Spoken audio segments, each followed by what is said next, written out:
Ranting, reflecting, reasoning, reckoning.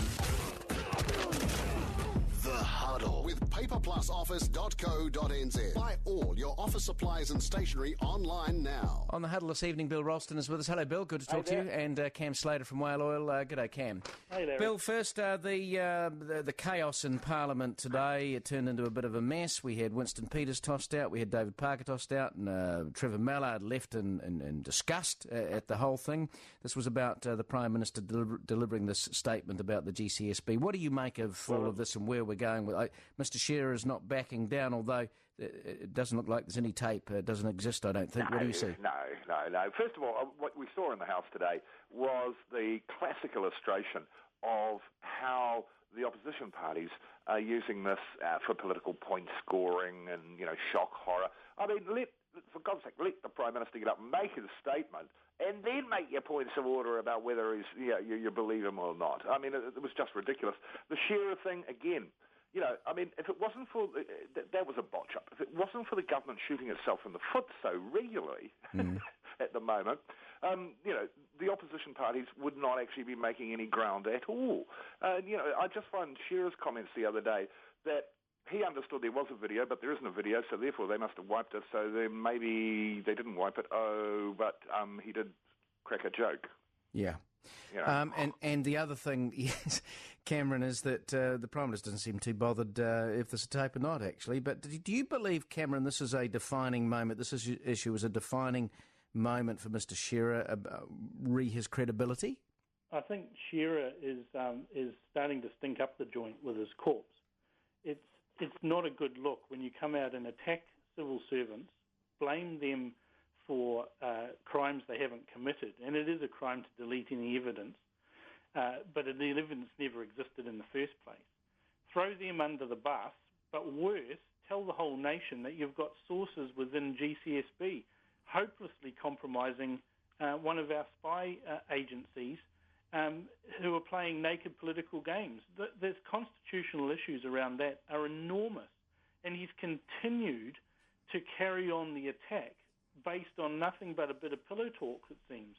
Well, look, I mean, Cam and Larry, I think that just the whole Shearer's handling of that whole thing showed that he's not really an attack dog, right? He should have given all the information to Mallard and let Mallard have a crack. Yeah, Mallard wouldn't have made it up. Well, no, he's made things up in the past. Yeah, that's a surprising admission from you, Cameron.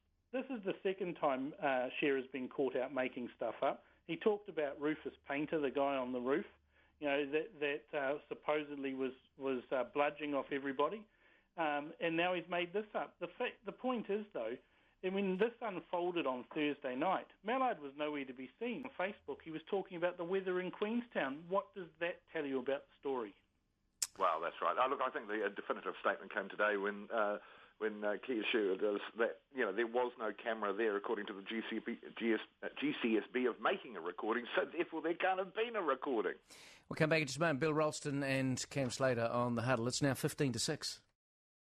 15 to 6 back on the Huddle with Bill Ralston, Cameron Slater. Cameron, the WIN security breach.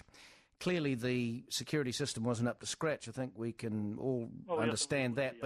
But what do you make of what's been going on here? We've got an activist who wanders in off the street and grabs all the stuff and gives it to a blog. What do you see in this? Well, we've got an activist who has a Google CV that's less than stellar. There's some particularly nasty comments out there from some feminist bloggers about his particular past in relation to his attitudes to women, but he's definitely an activist, a left-wing activist, a peace activist even, and has been involved in these sorts of activities before. And I think there is a little bit of, shall we say, less than honest appraisal of his merits of what he's been doing. He's just told us via Key Thing that he's employed. He's a systems administrator, and somehow he had 30 minutes of spare time to go wandering into a WINS office and stick a USB drive into a government computer. Oh, we do that every day, Cameron. Come on, you and I wander down the street and we think, oh, look, I've got this USB stick. I'll just go into the WINS and use their free computer. Yeah, no. So I don't believe this is a haphazard revealing of information, and worse, there appears to have been a attempt to get information out of Sarah's systems as well.